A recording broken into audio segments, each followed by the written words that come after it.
Sa likod ng mga spotlight at tagumpay ni Claudine Barreto, may isang tinig na tahimik na nagpantay. Si Inday Barreto.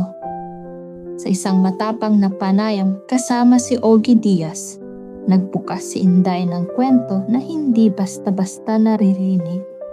Si Claudine, hindi namin gusto na madali siyang masaktan. Saad niya, na nagpapakita ng protective na pananaw bilang ina.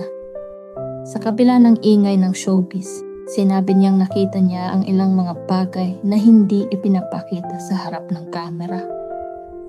Walang kailangang sabihin sa akin dahil hindi na ako dapat sabihan.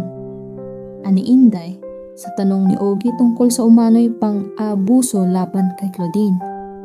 Ito ang parteng madalas hindi napapansin na bilang ina, may sakit, may takot, may pag-asa. At higit sa lahat, may katapangan na magsalita kahit mahirap. Sa panayam na ito, hindi lang si Claudine ang bida, kundi ang isang ina na gustong protektahan ang kanyang anak at gustong kilalanin ang katotohanan. Mas marami pa ang dapat malaman sa panayam na ito ni Inday Barreto. Kung gusto mong marinig ang buong kwento, like, comment, at follow para sa part 2. At comment din, anong tanong ang gusto mong itanong kay Inday?